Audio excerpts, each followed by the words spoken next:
Billionaire fell for homeless woman. He saved. His mother said she was using him. The blood looked impossibly bright against the white snow. Jamie Ashton knelt beside the collapsed woman, his hands already moving to check for a pulse before his mind caught up with his actions. Her eyes fluttered open, brown and bewildered and utterly unafraid despite the crimson staining her temple. She looked at him like he was the one who needed saving. In that moment, something frozen inside his chest cracked open. He was already falling, and she was still bleeding. Jamie's fingers found her pulse, weak but steady. Relief flooded through him with startling intensity. He was a man who'd built billions on logical thinking and emotional distance. Yet here he was, kneeling in snow on his private mountain, reacting to a stranger with pure instinct. His sanctuary. That's what this Colorado estate was supposed to be, 10,000 acres where no one could reach him. He'd been skiing alone, following trails only he knew existed. The figure collapsed near the frozen creek shouldn't have been there. His property was gated, monitored, deliberately inaccessible. Yet, she was here. And she was dying. He stripped off his jacket, wrapping it around her shoulders. Her skin had gone ashen beneath its natural brown warmth, lips tinged blue. Hypothermia setting in fast. The head wound worried him, blood matting her hair, the gash deep. Her clothing spoke of hardship, worn jeans, a thin coat inadequate for Colorado winter, boots with soles separating. Her hand clutched something. He gently pried her fingers open. A photograph, torn and partially burned. A family portrait showing her younger and radiant beside people who shared her features. Someone had tried to destroy this image. She'd been holding it like a lifeline. Her eyes opened again, focusing on his face with effort. No fear in them, just exhaustion and something like relief. "I'm sorry for trespassing," she whispered, voice barely audible. Then, consciousness slipped away. Jamie pulled out his phone. "Yuki, I need you at the estate. Now. I found someone. She's injured, hypothermic. I'm bringing her in." Dr. Yuki Tanaka's voice sharpened. "Found someone? On your property? Jamie, what? 20 minutes, please." He ended the call and gathered the woman into his arms. She weighed almost nothing. Too light, the kind that came from skipping meals. As he stood adjusting her weight against his chest, something shifted in the carefully constructed walls around his heart. Her head tucked naturally beneath his chin. Despite the cold, despite the blood, she fit against him with an ease that felt inevitable. Like his body had been waiting 5 years for this specific weight, this particular warmth. The thought disturbed him more than finding a stranger bleeding on his mountain. Jamie Ashton, 38 years old, tech billionaire who'd multiplied his family's fortune by building the world's most sophisticated cybersecurity firm after watching his father's company nearly collapse from a hack. Fourth-generation wealth that should have made him complacent instead made him paranoid, especially after Vanessa. His engagement had been a carefully constructed lie. She'd loved his money, his connections, everything except him. When he'd ended things, she'd sold their story to tabloids, painting him as the emotionally unavailable billionaire she'd tried to save. The truth was simpler. She'd never seen him at all. So he'd built this estate, his fortress. For 5 years, he'd perfected isolation. His mother called him a brilliant monk. Yet here he was, racing through snow-covered roads, heart pounding with worry for a woman whose name he didn't know. The estate appeared through trees, mountain architecture meeting modern luxury, all glass and stone. He'd built it as a monument to isolation. Now it felt like it had been waiting for someone to fill its empty spaces. He carried her to the guest suite on the 2nd floor, the one with floor-to-ceiling windows overlooking mountains, the room he'd furnished, but never let anyone use. He laid her on the bed with a gentleness that surprised him. His hands shook as he brushed hair back from her forehead. When her hand twitched, reaching for something in her unconscious state, he found himself catching it, holding it, offering comfort she couldn't register. Not so frozen after all. Yuki arrived in 40 minutes, sweeping in with her medical bag. Dr. Yuki Tanaka had been Jamie's physician for 3 years, brilliant, direct, utterly unimpressed by wealth, which was exactly why he tolerated her presence in his carefully guarded life. "She's been out here how long?" Yuki asked, examining the head wound. "I don't know. I found her about an hour ago." Yuki worked efficiently, her face growing troubled with each discovery. Mild concussion, hypothermia, exhaustion, malnutrition. Jamie, this woman has been starving. And these marks on her hands, defensive wounds. Someone hit her recently, multiple times. Something dark and protective surged in Jamie's chest, the head wound. Consistent with being struck by something hard, not a fall. Yuki met his eyes. This woman was running from something, possibly someone. And whoever it was, they hurt her badly enough that she chose freezing to death over staying. She's safe here. No one knows about this property except you and Cole. Yuki's eyebrow rose. Safe here. You're planning to let her stay? Until she heals. Until we know what she was running from. Jamie, Yuki's voice gentled. I know you. You're already getting attached, but we don't know anything about her. I don't care about risk. Since when? You've spent 5 years eliminating every risk from your life. Now you're bringing an injured stranger into your home? What was I supposed to do? Leave her to die? No, but you could have taken her to a hospital. Instead, you brought her here, to your private sanctuary that you don't let anyone enter. Why? Jamie looked at the woman in the bed. Even unconscious, even injured, she had a quality that drew him. A resilience visible in the set of her jaw, a softness trauma hadn't completely erased. I don't know, but when her eyes opened and she looked at me, something changed. I can't explain it. That's what worries me, Yuki said quietly. You're a man who explains everything. This isn't like you. Maybe I'm tired of being like me. After Yuki left instructions and departed, Jamie pulled a chair close to the bed.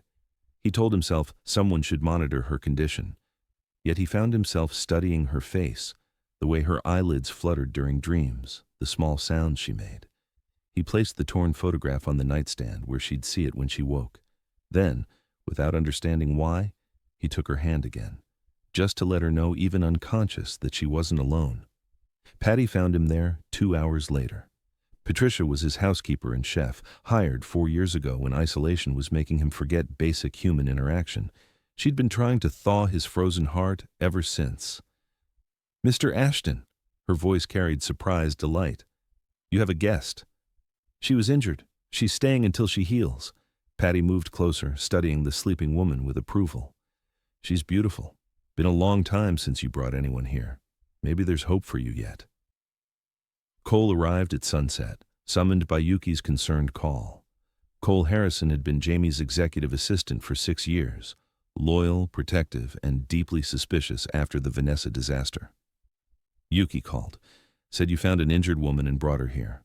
What's going on? Exactly what Yuki told you. Jamie, we don't know anything about her. After Vanessa, she's not Vanessa. Jamie's voice cut sharp. She was dying in the snow on my property. I helped her, that's all. You've been sitting here for 3 hours. You missed the Singapore call. This isn't like you. Maybe I'm allowed to be unlike myself occasionally. Cole sighed. At least, let me run a background check. No, she's a guest, not a security threat. Her story is hers to tell when she's ready.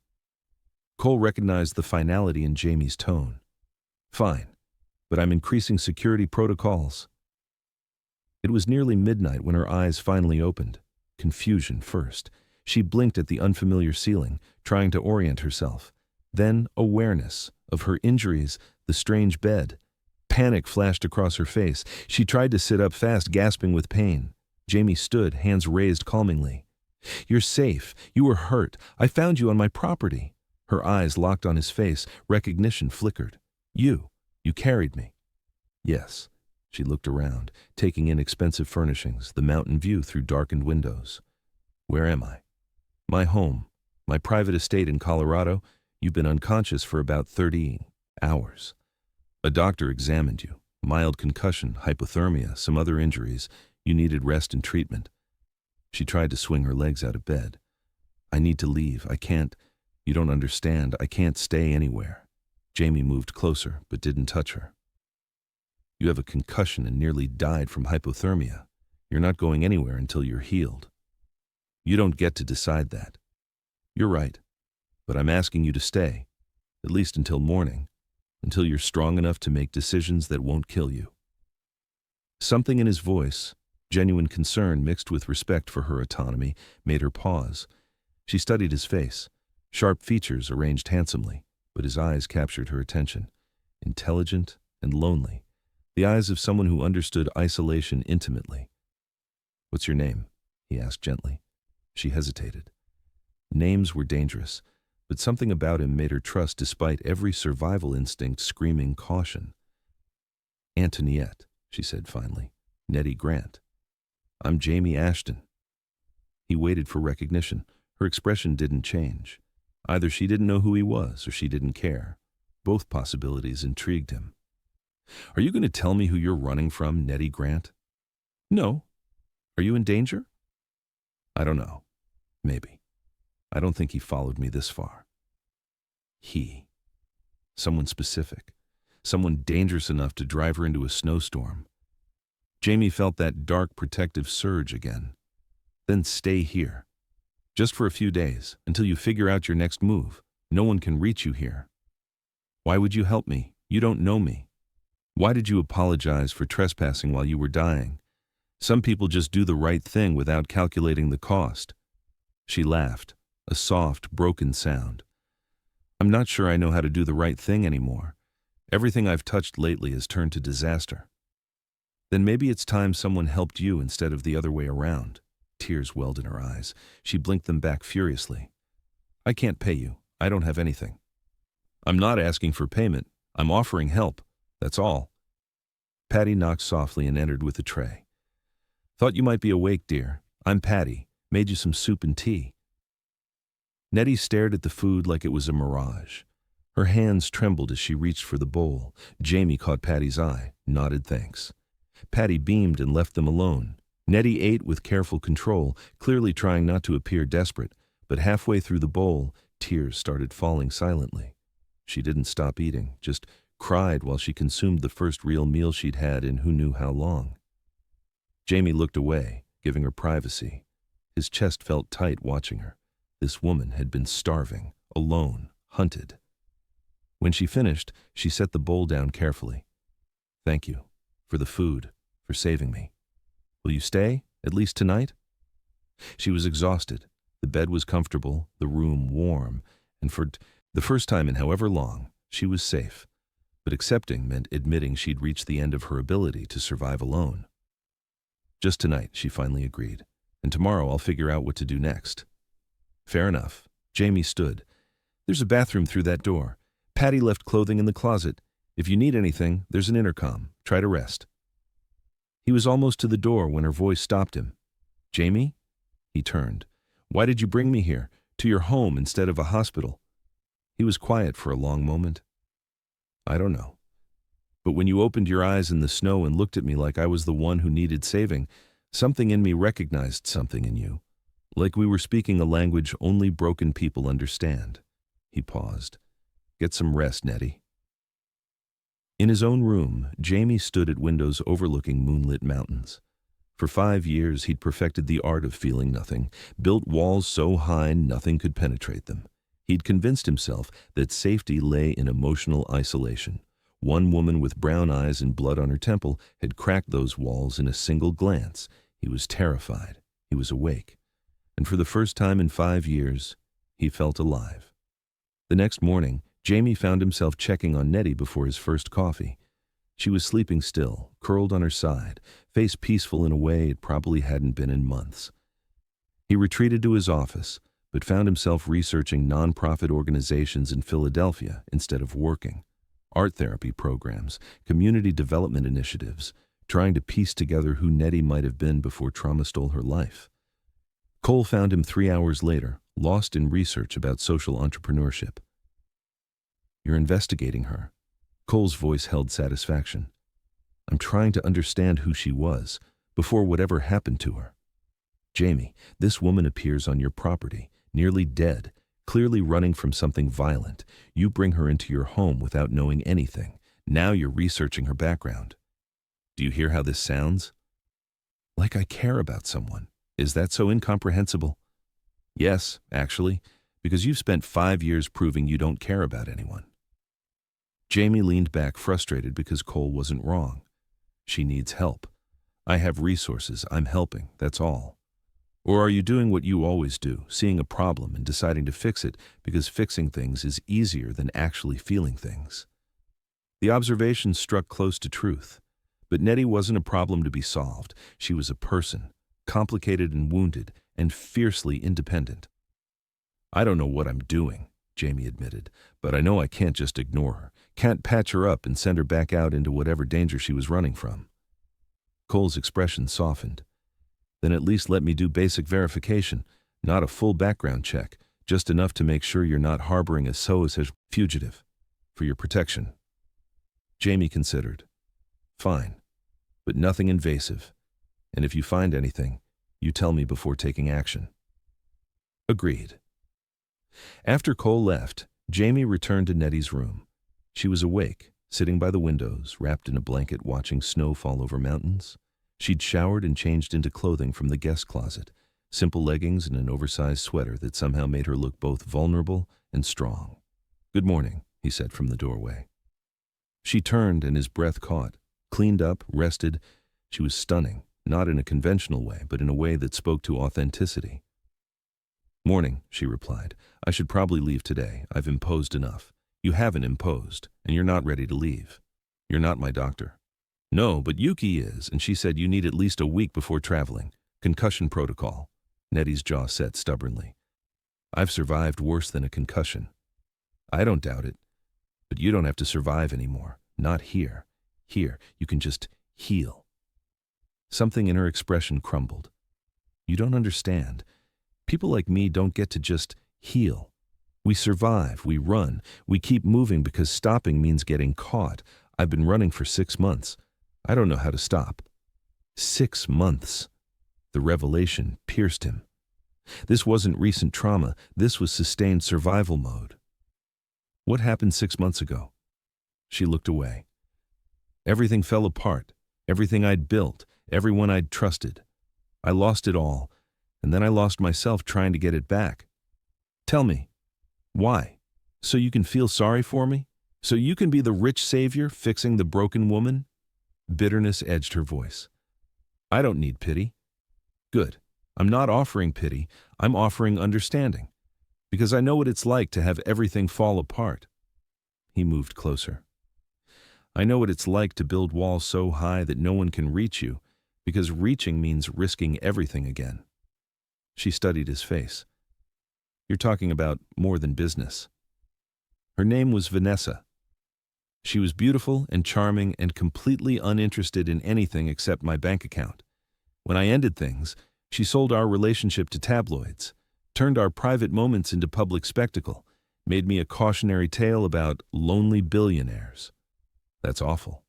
It was 5 years ago. I built this place, built these walls, convinced myself I was better off alone. He paused. "Then I found you in the snow, and for the first time in 5 years, I felt something other than comfortable numbness." The confession hung between them. Nettie's eyes widened. "I scare you," she said softly. "Terrify me. Because I make you feel things, because you make me want to feel things. There's a difference." She turned back to the windows. "I can't be your redemption arc, Jamie. I can't be the broken thing you fix to prove you're still capable of caring. I don't want to fix you. I want to know you. There's a difference there, too. Is there? Or are you just so isolated that anyone would seem interesting?"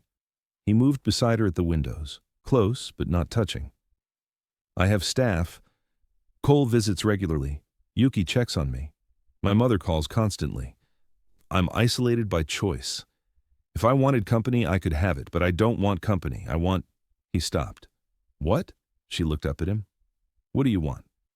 "Connection, truth, someone who sees past the money to the man hiding behind it. You. I want you to stay long enough to heal, to eat proper meals and sleep in a safe bed and stop running for a week. Is that really so terrible?" Tears threatened. "You don't know me. You don't know what I've done, what I've failed at, what I'm running from." "Sometimes 30 seconds is enough," he held her gaze. "Sometimes you just know when someone matters." "That's crazy." "Probably, but I've been sane and careful for 5 years. It's gotten me nowhere except alone on a mountain." She laughed despite herself. "You're very strange, Jamie Ashton. I'll take strange over lonely." Something in her posture softened. The fight drained from her shoulders. She was exhausted. Running for 6 months had depleted reserves most people never had to tap. 1 week, that's all I can promise. 1 week is a start. Patty arrived with breakfast, insisting Nettie eat at the small table by the windows. You need strength, dear, and company does wonders for healing. Jamie ate with her, and somewhere between discussing the mountain view and arguing about the best type of tea, awkwardness eased. She asked about the estate. He asked about her, carefully, watching for signs he was pushing too hard. She revealed pieces: Philadelphia, a non-profit called Art for Healing, communities that needed beauty and hope, creative expression as a path through trauma. Her voice came alive when she talked about her work. Past tense, he noticed. Whatever had fallen apart 6 months ago had destroyed the thing she loved most. Why art? He asked. Because when everything else fails, when words aren't enough, when logic doesn't help, when hope feels impossible, creating something beautiful reminds us we're still human, that we still matter. She paused. Or it did, before I ruined it. What happened? She shook her head. Not today. I'm too tired to relive that particular nightmare. Fair enough, but Nettie, whatever happened, I doubt you ruined it alone. Failure is rarely as singular as we think. She met his eyes, something shifting in her expression, like she was seeing him clearly for the first time. You surprise me. I keep expecting the disconnected billionaire stereotype, but you're not that at all. Disappointed? Intrigued. The words settled between them, heavy with implication. Jamie felt his pulse quicken. Dangerous territory, this pull toward her, this want to know everything about her. Cole knocked on the doorframe. Jamie, can I speak with, you? Privately? Jamie excused himself, following Cole into the hallway. Cole kept his voice low. I did basic verification like you asked. Her story checks out. Antoniette Grant, 29 years old, Philadelphia, ran a non-profit called Art for Healing until it collapsed 7 months ago due to financial mismanagement by her business partner Marcus Rivers. He's currently under investigation for fraud and embezzlement. There's also, Cole hesitated. What? An open assault case. Rivers attacked her when she discovered the fraud and threatened to report him. That head wound wasn't from falling. He hit her with a glass trophy hard enough to require 12 stitches. She refused medical treatment and disappeared before police could get a full statement. Everything clicked into place. The defensive wounds, the terror behind her need to keep running. She's running from him. Probably. Prosecutors have been trying to locate her. They need her testimony to convict him. Without it, Rivers walks. Cole paused. Jamie, this is serious. If Rivers is looking for her and discovers she's here, he won't. This property is completely private. Still, you're harboring a witness in a criminal case. There could be legal implications. I don't care about legal implications. I care about keeping her safe. Cole studied him. You really care about her after 2 days. After 30 seconds, the 2 days just confirmed it. You're in trouble, my friend, the kind that ends with your heart broken. Maybe, or maybe for once I'm doing something that actually matters beyond profit margins. After Cole left, Jamie returned to find Nettie examining books on his shelves. She pulled out a volume of poetry, Mary Oliver, worn from repeated readings. You read poetry? She sounded surprised.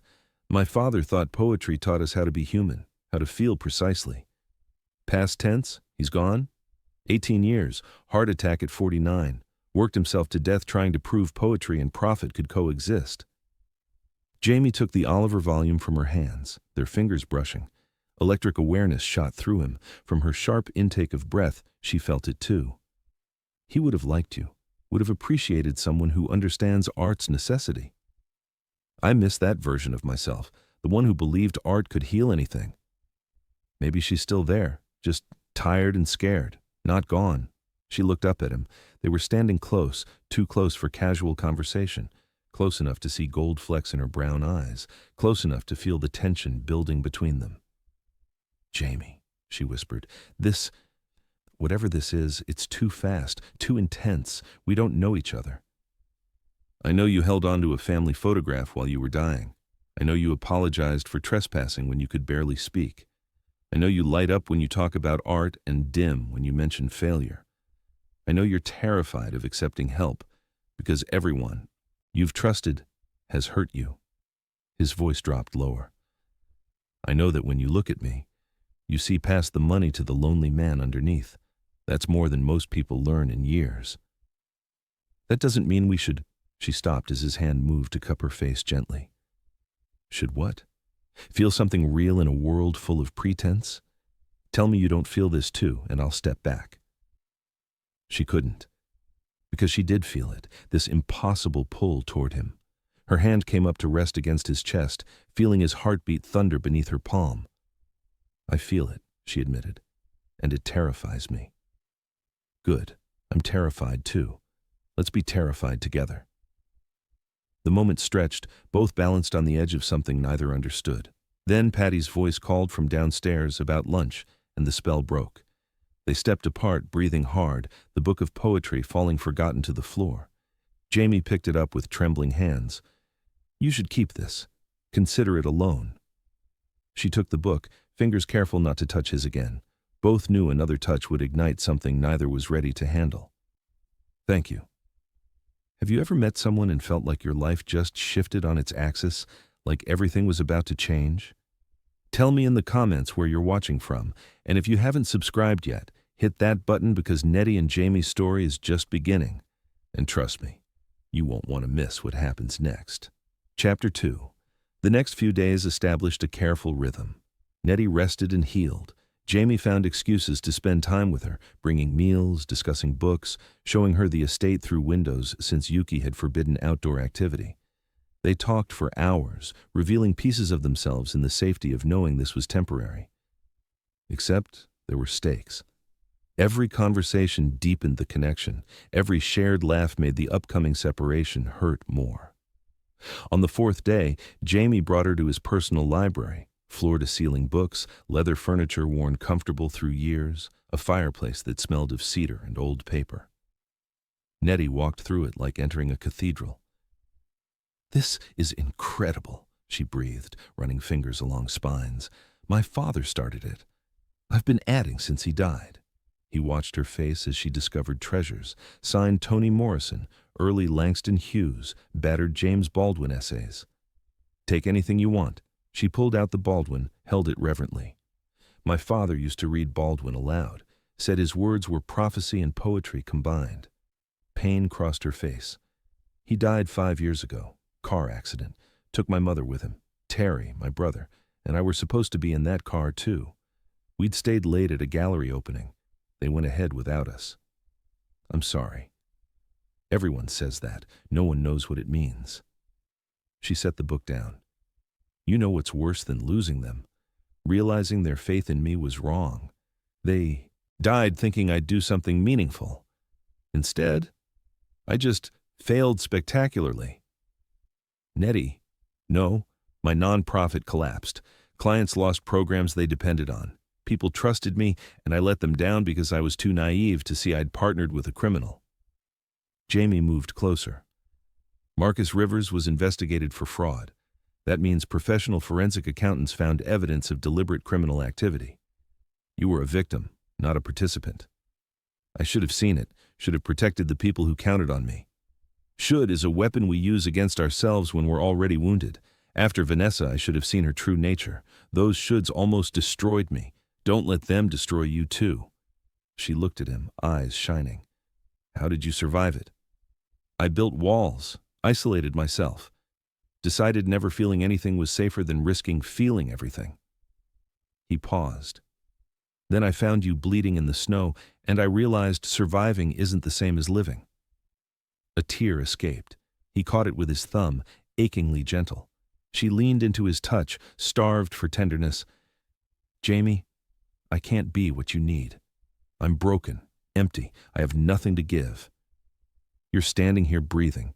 You survived 6 months of hell. You held on to a photograph of people you loved even while dying. That's not nothing. That's everything." She shook her head but didn't pull away. "You don't understand." "Then help me understand." His other hand came up to frame her face. "Stop running for 5 minutes and help me understand why you think you're not worth saving." The dam broke. She sobbed against his chest, and he held her while months of suppressed grief poured out, held her while she confessed failures real and imagined, held her while she raged against losing everything, just held her, offering nothing but presence. When the storm passed, she stayed in his arms, exhausted. "I'm sorry, I'm such a mess." "You're human, there's a difference." She pulled back to look at him. "Why are you doing this, really?" "Because when you look at me, you see me. Not my money, not my name, just me. And I haven't been just me in 5 years. I'd forgotten what it felt like." His voice dropped. "And because when I'm with you, I remember what it feels like to want something more than safety." "What do you want?" "You. This. Whatever we could build together if we're both brave enough, to know you, to understand what makes you laugh, what you dream about when you're not running, to give you time to heal without agenda." "That's very noble. It's very selfish, because every moment you're here, you're making my house feel less like a fortress and more like a home." She reached up, fingers tracing his jaw. "You're real. You're actually real." He turned his face into her palm. "Very real. And very much falling for you despite every logical reason not to." "Logic is overrated." "Agreed." They stood like that, foreheads touching, breathing the same air, balanced on the edge of kissing. So close. But Jamie pulled back slightly. "Not yet. Not while you're still healing.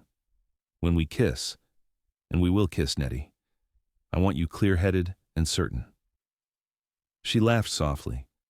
"Most men wouldn't hesitate. I'm not most men, and you're not most women. This matters too much to rush." The restraint cost him.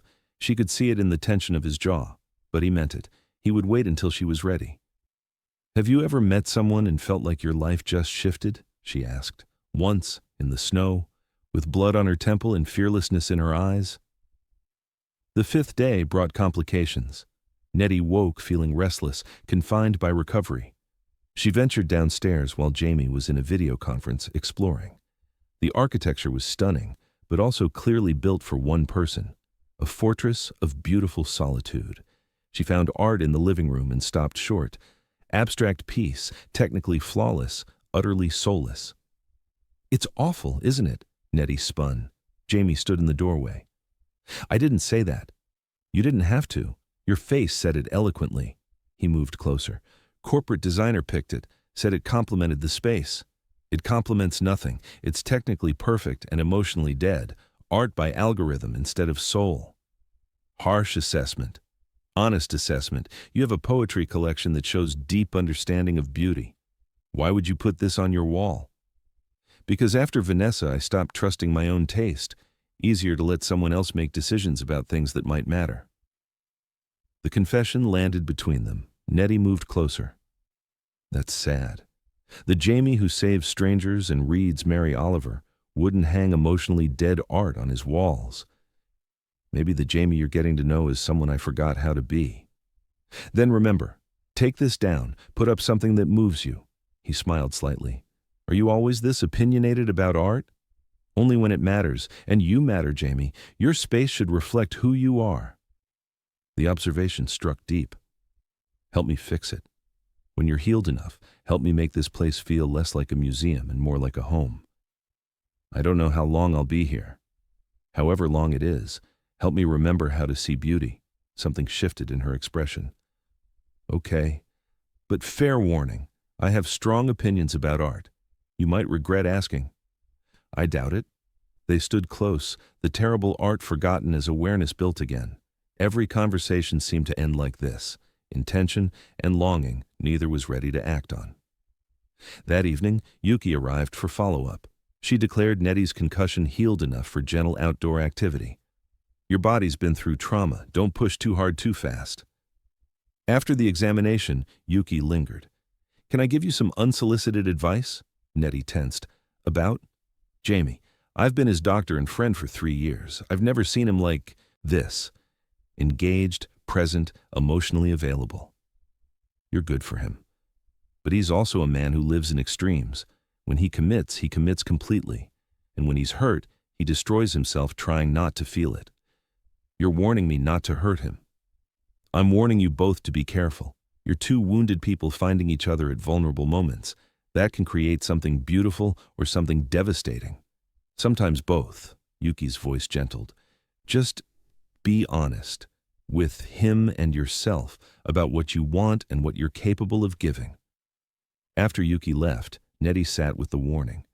Was this real? Or were they just two lonely people clinging to each other because it felt good? All she knew was that being with Jamie felt like coming home after years of wandering, but homes could be taken away. She'd learned that lesson brutally. The next morning, Jamie surprised her with breakfast on the terrace, cold but bearable with blankets and fireplace nearby.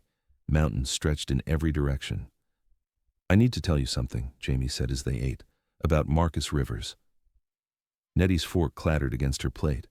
How do you know that name? Cole did basic verification, standard security protocol. He held up a hand as she tensed. Nothing invasive, just confirmation you are who you said.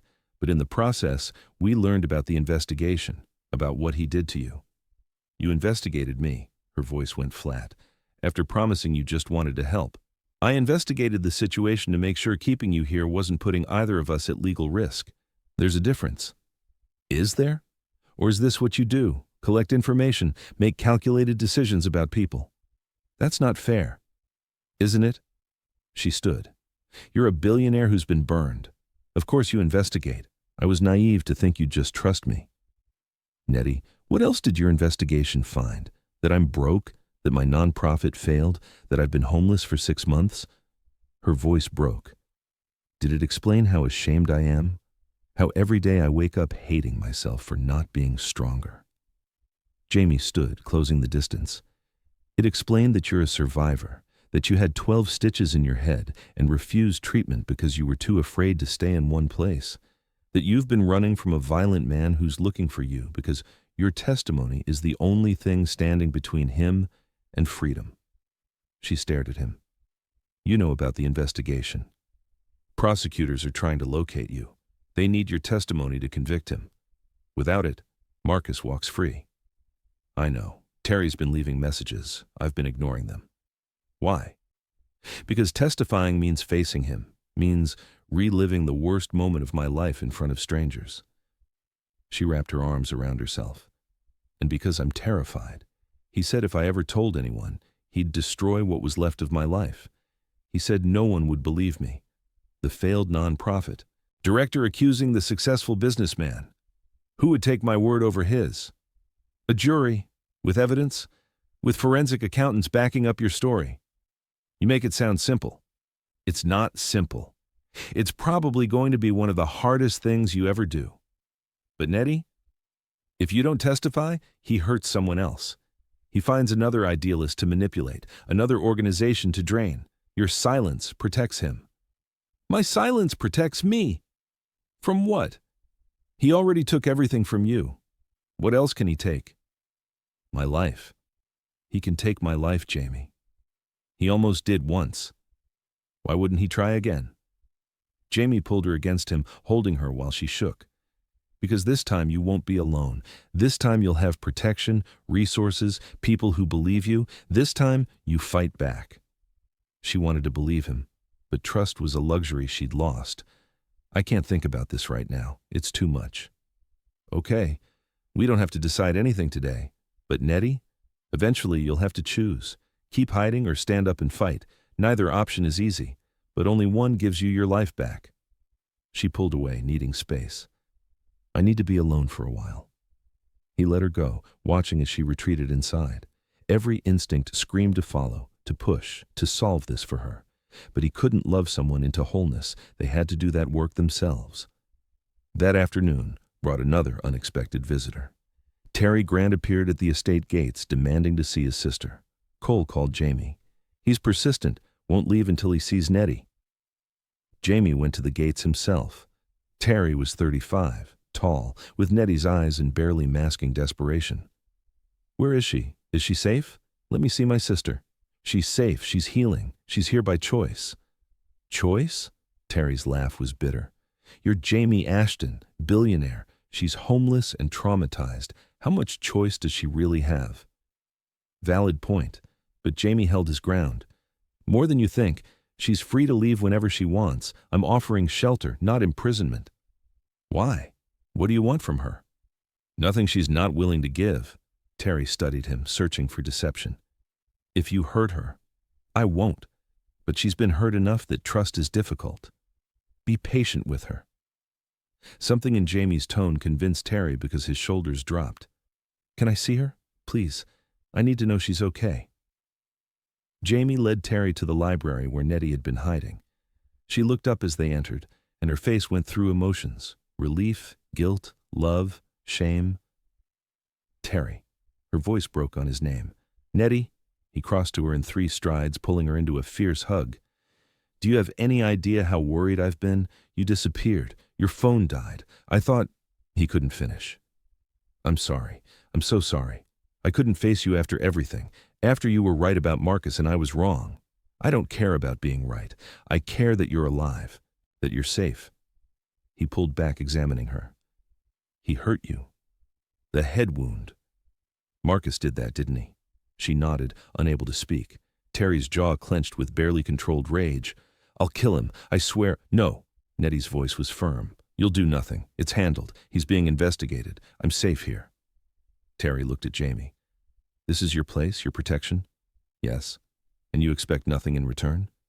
Only that she heals, that she's safe, that she has time to figure out what she wants without pressure. Terry absorbed this, clearly struggling to believe such altruism existed. Prosecutors need her testimony. Without it, Marcus walks. You know that, right? I know. We discussed it this morning. And? And it's Nettie's decision, not mine, not yours, hers. Nettie looked between them. Can we not discuss this right now? Terry just got here. Can we just be brother and sister for a few hours before everything becomes complicated again? Terry softened immediately. Of course. Whatever you need. Jamie excused himself, giving them privacy, but he couldn't help noticing the way Terry watched him, assessing, suspicious, protective. That evening, dinner was tense despite attempts at normalcy. Patty outdid herself with roasted chicken, fresh vegetables, bread. But Terry's presence shifted dynamics. He asked pointed questions about Jamie's intentions, about Nettie's plans, about what would happen when reality intruded. After dinner, Terry asked to speak with Nettie privately. Jamie retreated to his study. An hour later, raised voices echoed from the library. He moved closer, concerned. Completely dependent on a man you barely know. Terry's voice carried frustration and fear. He saved my life. And now you're living in his house, wearing clothes he bought, eating food he provides. How is this different from Marcus controlling you? It's completely different. Jamie isn't controlling me. He's helping me heal. Is he? Or is he just another man who sees a broken woman and decides to fix her, making himself feel important while you lose yourself again? Silence. Then Nettie's voice, smaller. You don't understand. Jamie isn't like that. How do you know? You've known him a week. 1 week, and you're already looking at him like he hung the moon. You escaped one bad situation and immediately fell into another potential disaster. That's not fair, isn't it? You're repeating patterns, finding a man who seems safe and handing him all the power over your life. I haven't handed him anything. Haven't you? You're staying in his house, using his resources, depending on his protection. What happens when he decides you're too much trouble? When the novelty wears off? Stop it. Nettie was crying now. Just stop. You don't know him. You don't know what you have. You have nothing, Nettie. You have proximity and shared trauma and maybe some attraction, but that's not real. That's not sustainable. Real relationships are built on equality, not rescue fantasies. Jamie had heard enough. He entered the library, voice cold. You've made your point, Terry, but you're wrong. Terry turned on him. Am I? Then explain what this is, why you're keeping my sister here, what you expect from her. I expect nothing. I offer safety while she heals, friendship if she wants it, space to figure out what she needs without pressure, that's all. And when she's healed, what then? Then she decides. Stays or goes, testifies or doesn't, builds a new life or reclaims her old one. Her choice, always her choice. You're saying you have no agenda, no hopes or expectations? Jamie looked at Nettie. tear-stained and exhausted, caught between her brother's protection and her own emerging feelings. I have hopes. I'd be lying if I said otherwise, but my hopes don't override her needs. If the best thing for Nettie is leaving here and never looking back, I'll drive her myself. Pretty words, easy to say when she's not actually leaving. Terry, please. Nettie moved between them. Stop attacking him. You don't get to decide what's good for me. You don't get to tell me what's real and what's fantasy. I'm an adult. I get to make my own mistakes. Is that what this is? A mistake? She looked at Jamie, something raw and honest in her eyes. I don't know yet, but I'm tired of running. Tired of letting fear make decisions for me. Maybe this is a mistake. Maybe I'll regret it. But it's my mistake to make. Terry deflated, recognizing he'd pushed too hard. I'm sorry. I'm just scared. Scared of losing you again. I know. But Terry, I need you to trust me. Trust that I can figure this out. Trust that I'm not the naive woman who trusted Marcus. I've learned. I'm being careful. Are you? Because careful doesn't look like falling for your rescuer less than a week after he found you. Nettie's face flushed. We're not, but she couldn't finish the denial. Because it would be a lie. She was falling for Jamie. Maybe had been since she opened her eyes in the snow. Terry saw the truth in her silence. Just promise me something. Promise you'll think about testifying, about facing Marcus and getting your life back. Promise you won't hide here forever. I promise. But I need time, Terry. I need time to be strong enough. Terry hugged her tightly. Okay, take your time. But Nettie, don't take so long that you forget you're strong already. You survived 6 months alone. You survived Marcus's attack. You survived a snowstorm. You're the strongest person I know. After Terry retreated to his guest room, Nettie and Jamie stood in the library's firelight, exhausted by conflict and confession. He's not wrong, Nettie said quietly, about this being fast, about me being dependent on you. No, he's not, but he's not entirely right either. What's the right answer then? How do we figure out what's real and what's just trauma bonding? Jamie moved, closer, but didn't touch her. We're honest. We take time. We don't rush anything physical until we're both certain, and we accept that maybe we won't have an answer for a while. Maybe we just live in the uncertainty and see where it leads. That's terrifying. Everything worth having is terrifying. He paused. But Nettie, Terry's right about one thing. Eventually you'll need to face Marcus, to testify, to reclaim your life. And when that happens, you might realize you don't need me anymore. You might find your strength and discover it leads you away from here. And if it does, then I'll be grateful I got to know you at all.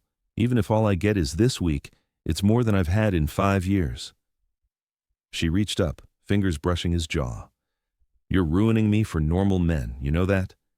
He smiled despite the ache in his chest. Good.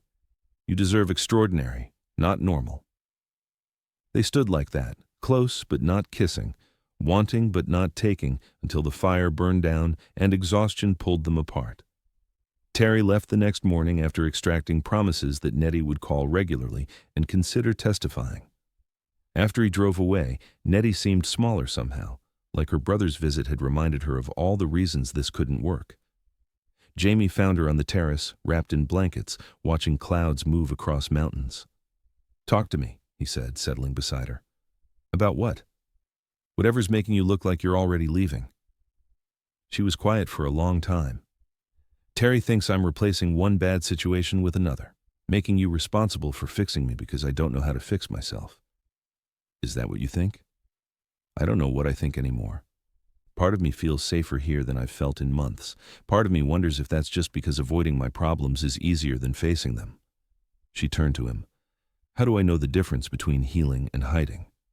Healing hurts. Hiding numbs. If you're feeling things, even painful things, that's healing. If you're avoiding feeling anything, that's hiding. Then I'm healing. Because everything hurts. He took her hand, threading their fingers together. Good. Hurt means you're alive. Keep hurting. Keep feeling. It gets easier. When? Eventually. Maybe never. I'm still figuring it out myself. The next 2 days brought subtle shifts. Nettie started reclaiming autonomy. She insisted on helping Patty in the kitchen. She established a routine: morning walks, afternoons painting in the studio Jamie set up for her, evenings reading with Jamie, but in the library rather than his private spaces. The boundaries felt like rejection at first, but Jamie recognized them for what they were: Nettie finding herself again, piece by piece. He gave her space while staying present, and slowly, the woman who'd been dying in the snow emerged stronger. She laughed more easily, challenged him more directly, stood her ground when they disagreed. The change was beautiful to witness. On the 8th day, as they worked together in the studio, her painting while he read nearby, Nettie broke the comfortable silence. "I think I need to testify." Jamie looked up from his book. "Yeah?" "Terry's right. Marcus will do this to someone else if I don't stop him, and hiding here forever isn't living." She set down her brush. "But I'm terrified." "That's allowed.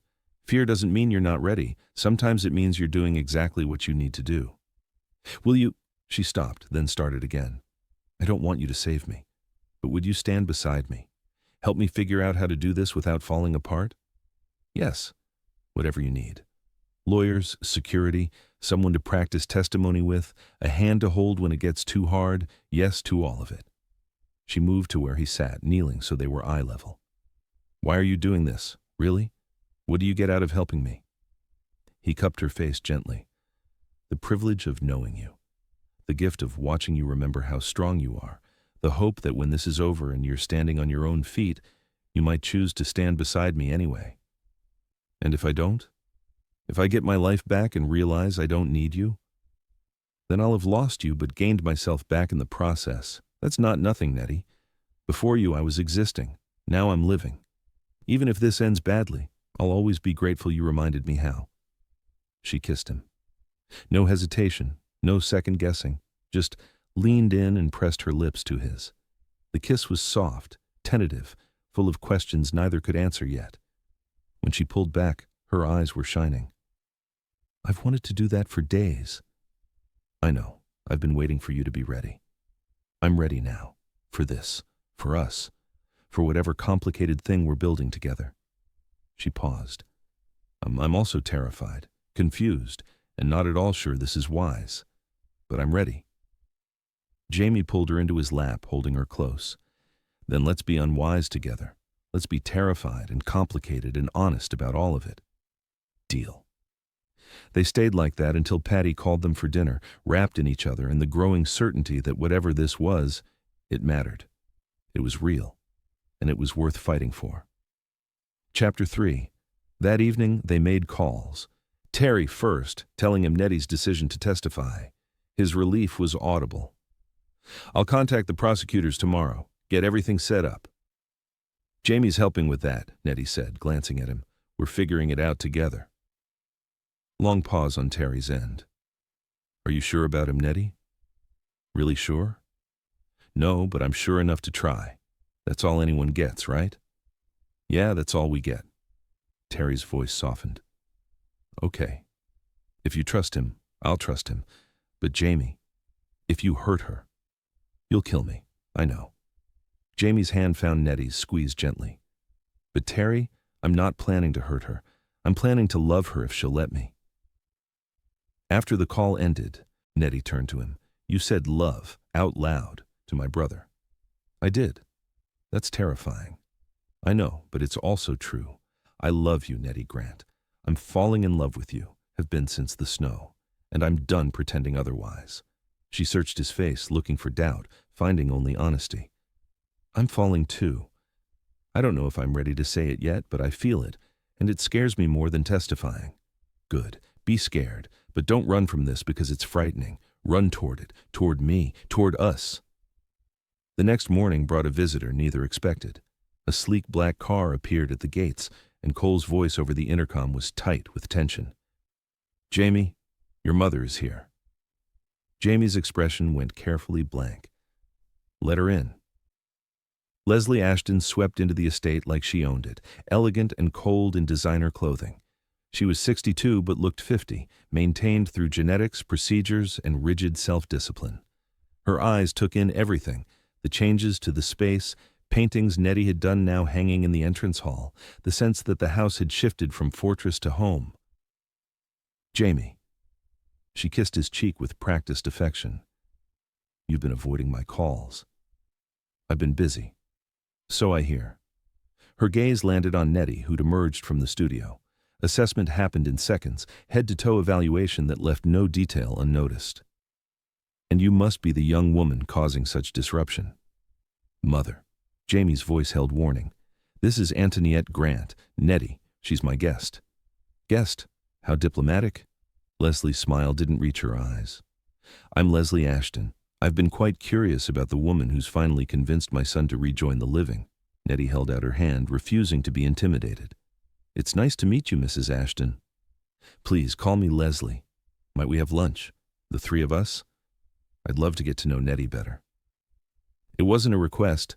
Jamie recognized the trap but couldn't refuse without causing a scene. Of course. Lunch was excruciating.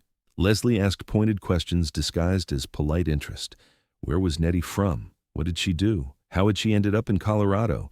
Each question designed to reveal Nettie's lack of pedigree, lack of resources, lack of belonging in Jamie's world. Nettie answered honestly, refusing to be ashamed. She talked about Philadelphia, about art for healing, about the nonprofit's collapse. She didn't mention Marcus's violence or her months of homelessness, but Leslie's sharp eyes saw what wasn't being said. "How tragic. And you're here recovering from this setback." Leslie's tone dripped false sympathy. "How fortunate that Jamie found you." "I'd say we found each other," Nettie replied evenly. "Sometimes the right people appear exactly when we need them." "Indeed. Though I wonder, and forgive me for being direct, what happens when you're recovered? When you no longer need Jamie's resources or protection? Will this connection survive when the crisis has passed?" "Mother, that's enough." Jamie's voice was ice. "I'm simply being practical, darling." Leslie turned to Nettie. "My son has a pattern. He sees problems and fixes them. It's what makes him successful in business, but people aren't business problems. And when the fixing is done, sometimes the fixers lose interest."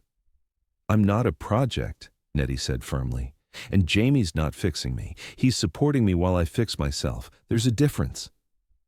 "Is there?" "Because from where I'm sitting, you're living in his house, dependent on his generosity, healing from trauma he had no part in causing.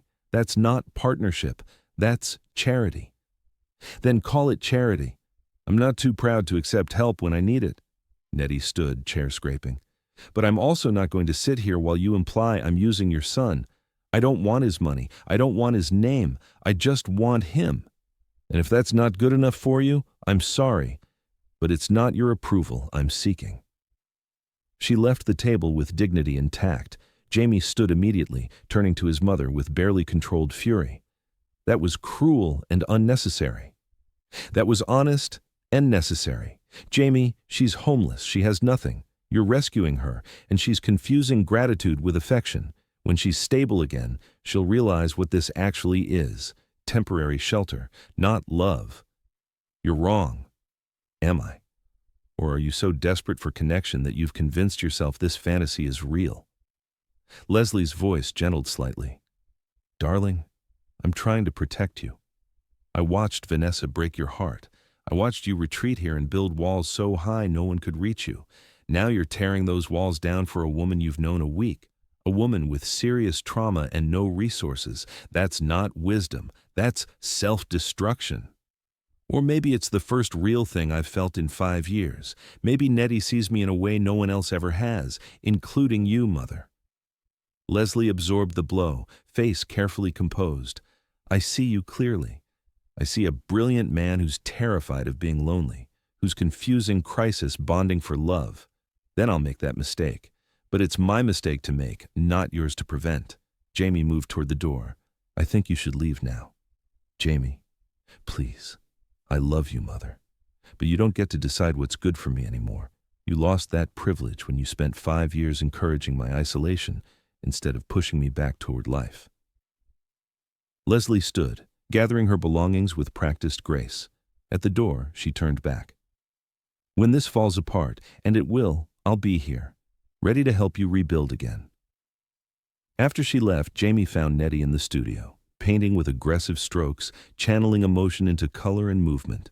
He watched from the doorway until she sensed his presence and turned. "Your mother hates me." "My mother doesn't know you. She's protecting me from what she sees as a threat. She's not entirely wrong. I am dependent on you. I am traumatized. I do have nothing to offer except myself." Nettie set down her brush. Maybe she's right. Maybe this is just gratitude and proximity. Maybe when I get my life back, I'll realize I don't actually want you. I just needed you temporarily. Jamie crossed to her, refusing to let fear win. "Do you believe that?" "I don't know what I believe anymore. Your mother just articulated every doubt I've been trying to ignore." "Then let's address them. You think this is gratitude? Tell me what you're grateful for. For saving my life.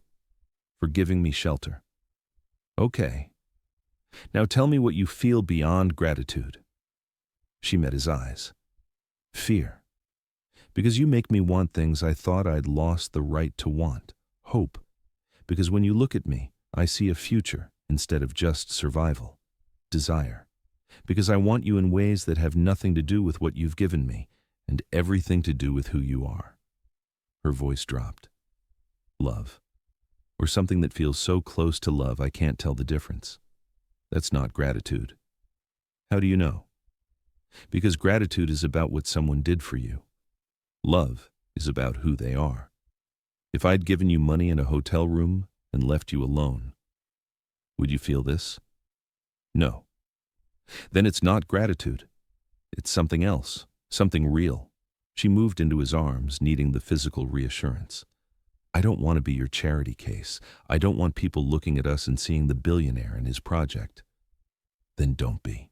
Stand beside me as an equal. Keep painting, keep growing, keep becoming the woman you were before trauma tried to erase her. Let me love you, but don't let that love define you. Be Nettie first, and my partner second." That's asking a lot from someone who's barely remembering how to be Nettie at all. "I know, but I think you're capable of it. You're already doing it. Every day you push back against my help when it feels like control.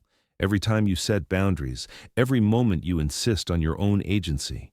You're rebuilding yourself, and I'm just lucky enough to witness it." She pulled back to look at him. "Your mother's going to make our lives difficult if we pursue this." "Probably. But difficult isn't impossible, and my mother's approval isn't worth giving up something real." That evening brought another shift. After dinner, Nettie suggested they watch a movie in the media room, something normal couples did. Not wounded rescuer and rescued, just two people who enjoyed each other's company. They settled onto the massive sectional, and Nettie immediately curled against Jamie's side. The movie played while they focused on the simple pleasure of proximity, his arm around her shoulders, her hand resting on his chest, small touches that built awareness. Halfway through, Nettie tilted her face up. "Can I kiss you again?" "You never have to ask permission." "Good, because I plan to do it a lot more from now on." She kissed him, and this time, it wasn't tentative. This was claiming, exploring, demanding. Her hands threaded through his hair while his pulled her closer.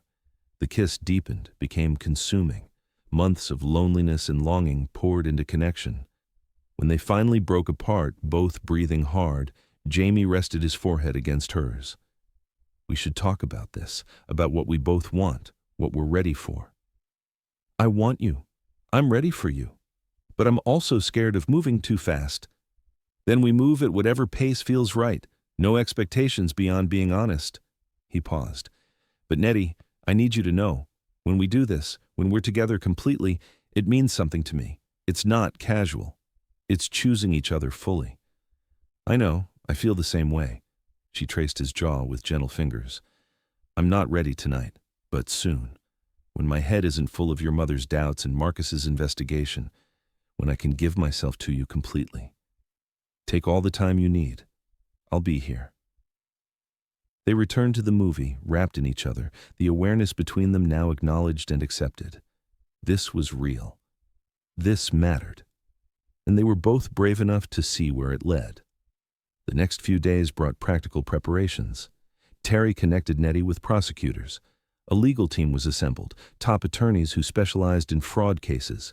Security protocols were established. A timeline was set. Preliminary testimony in 2 weeks. Through it all, Nettie and Jamie grew closer. They fell into routines that felt like partnership. Morning coffee together, afternoons where she painted while he read nearby. Evenings cooking together, Nettie teaching Jamie recipes her mother had taught her, Jamie revealing unexpected culinary skills. They talked for hours about art and business and philosophy and dreams, about their pasts and potential futures, the way people falling in love do, cataloging details, finding connections, building shared language only they understood. And yes, there was desire. Building every time they touched, every time their eyes met across a room, every time a kiss deepened before they consciously pulled back. The wanting was constant now, electric, impossible to ignore.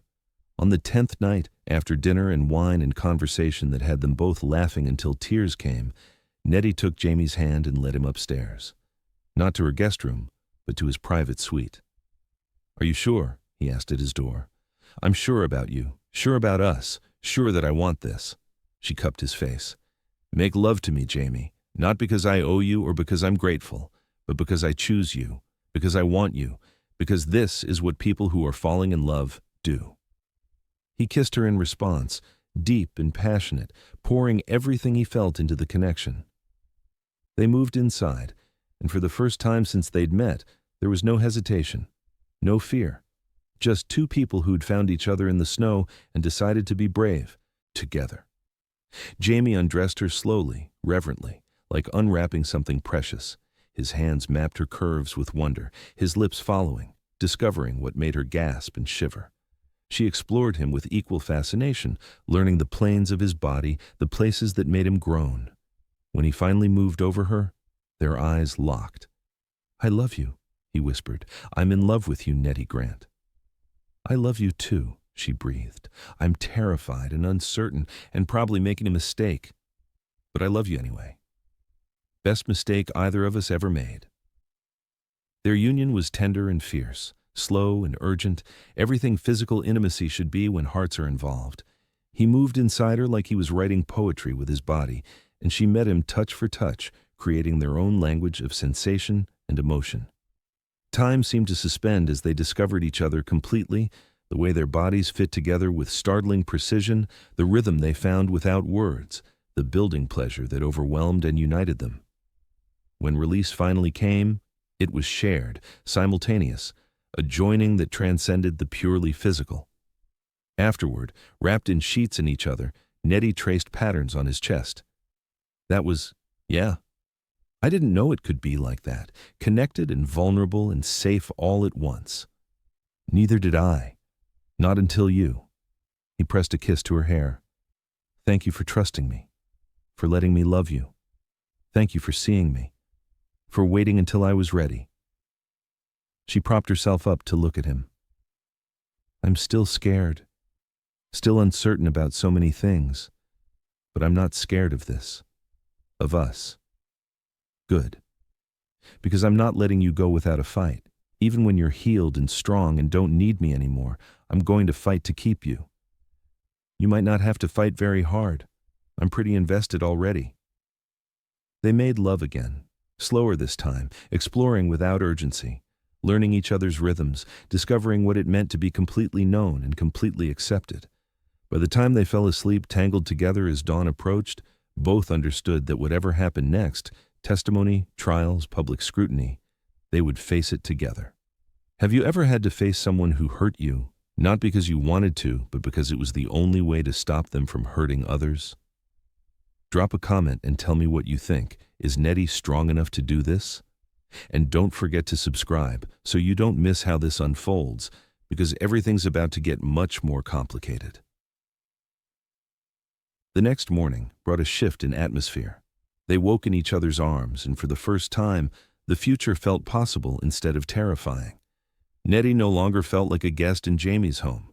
She felt like a partner building something with him. Over breakfast, they discussed strategy for the upcoming testimony. Jamie had arranged for her to meet with prosecutors that afternoon. They were driving, down from Denver. "I don't have to be there if you don't want me," Jamie said carefully. "This is your thing. I want you there. Not hovering or managing, just present, reminding me I'm not alone."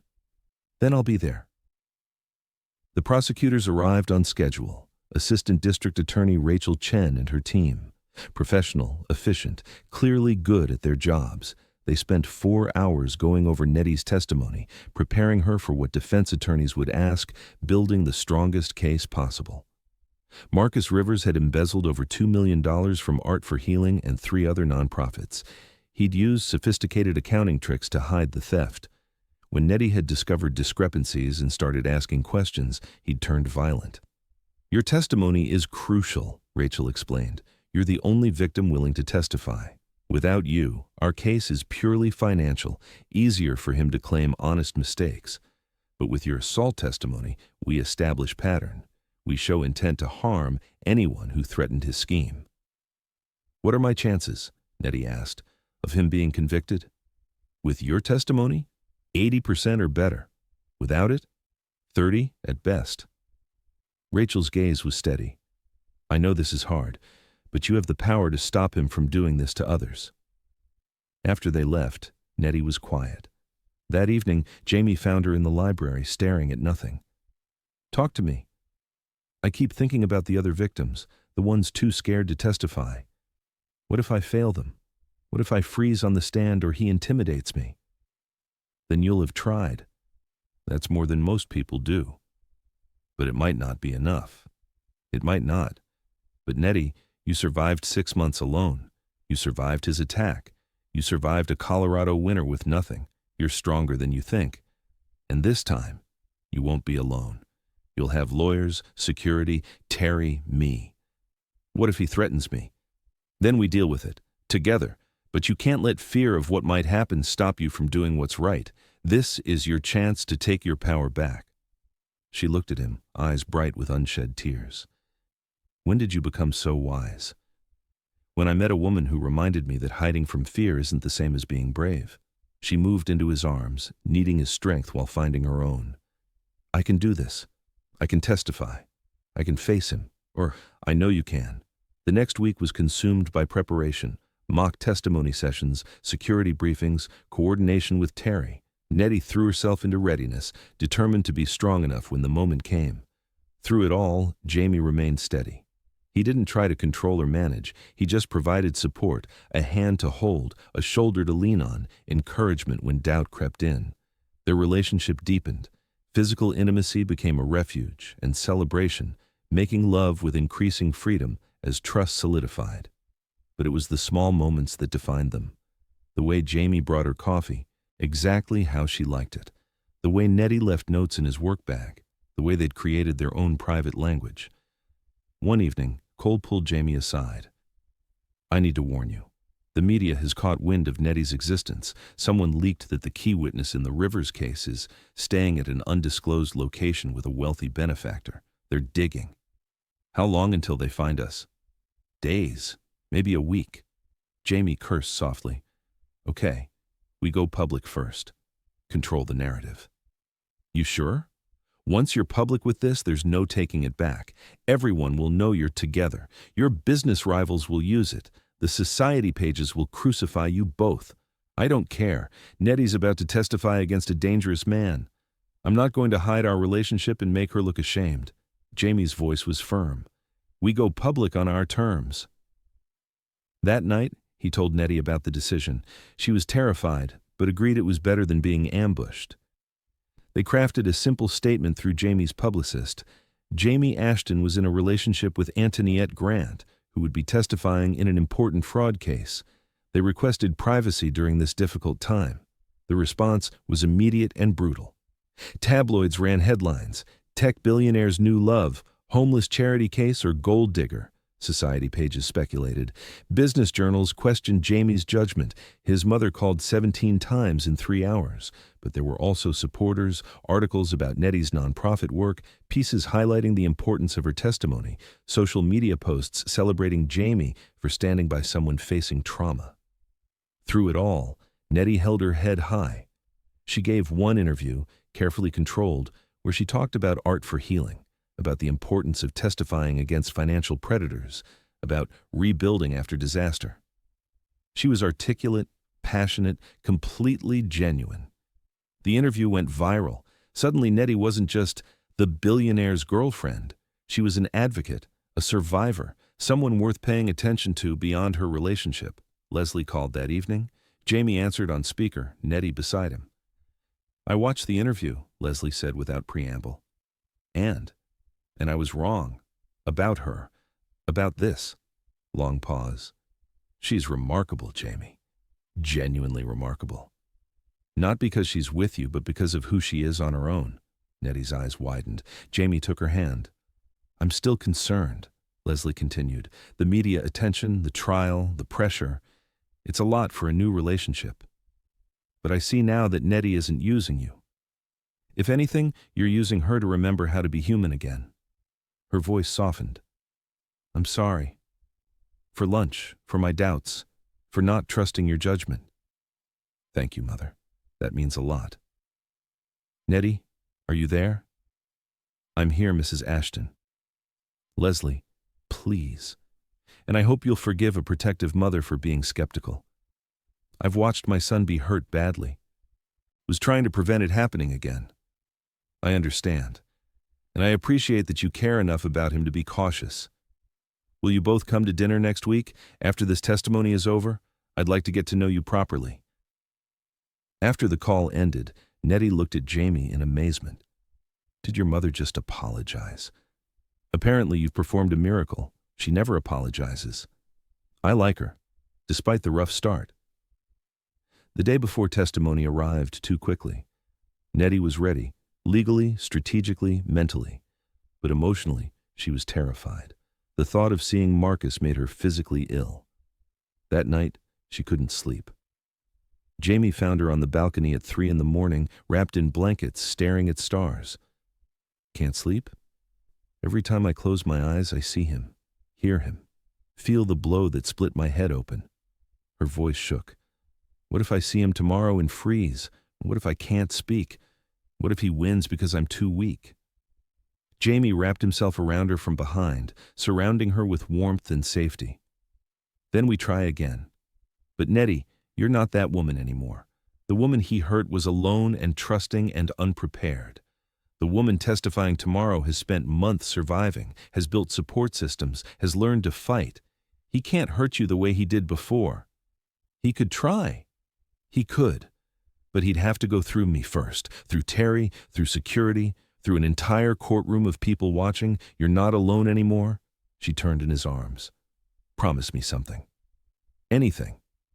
If this goes badly, if he walks free, or if I fall apart on the stand, promise you won't look at me differently. Promise I won't be the woman who failed again. You could never fail in my eyes. Win or lose tomorrow, you're the bravest person I know. You're facing your nightmare head on instead of running. That's not failure. That's heroism. I don't feel like a hero. Heroes never do. They just do what needs to be done despite being terrified." They went back inside, and Jamie held her until she finally slept.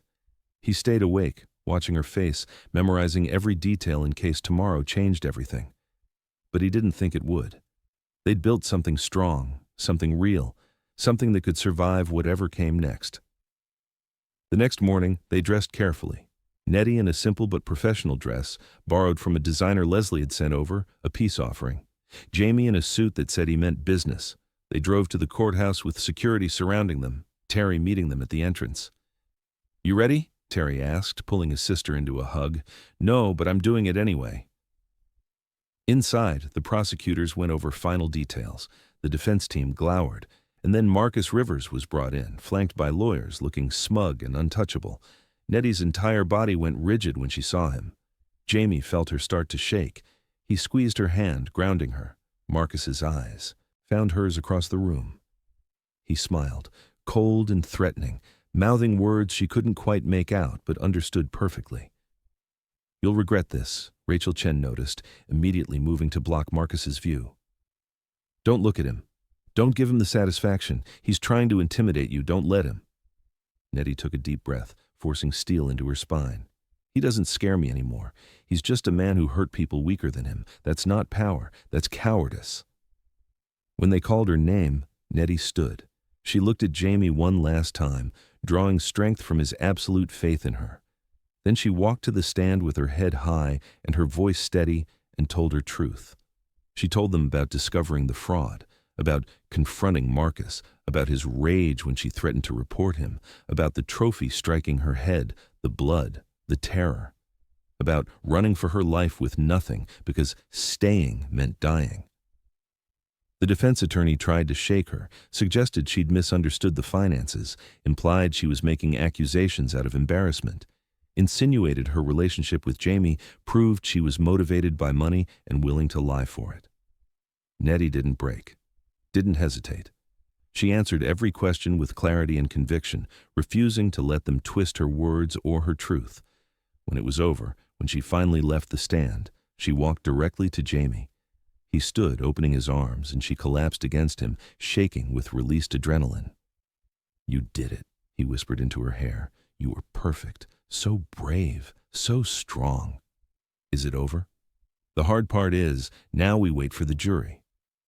They waited 3 days, 3 days of media circus and speculation, and Nettie second-guessing every word. Jamie kept her grounded, reminding her that she'd done everything possible. On the 3rd day, the verdict came. Guilty on all counts. Marcus Rivers would spend the next 15 years in prison.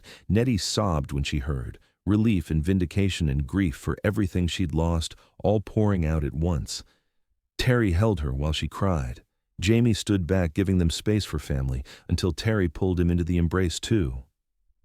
"Thank you," Terry said quietly, "for protecting her, for believing in her, for helping her find her strength again. She did that herself. I just witnessed it." Outside the courthouse, reporters swarmed. Rachel Chen gave a statement praising Nettie's courage. Then Nettie herself stepped forward, not hiding behind Jamie or lawyers, but standing on her own. Marcus Rivers stole money meant to help vulnerable communities. He stole hope from people who needed it most. And when I tried to stop him, he hurt me badly enough that I spent 6 months running and hiding. But I'm done hiding. I'm done being afraid. He's going to prison, and I'm taking my life back. To everyone else he hurt, you have power, you have voice, use it. Don't let fear silence you. The speech was spontaneous and powerful. Clips played on every news outlet. Nettie became a symbol, not a victim, but a survivor who'd fought back. That night, back at the estate, they celebrated quietly. Just Nettie, Jamie, Terry, Patty, Cole, and Yuki. Good food, better wine, and relief that the nightmare was finally over. Later, after everyone had gone, Nettie found Jamie on their balcony. "Our balcony," she said, testing the phrase. "Is that presumptuous, calling it ours?" "I've been calling it ours in my head for weeks. You're just catching up." She moved into his arms, fitting perfectly like always. "I'm free now.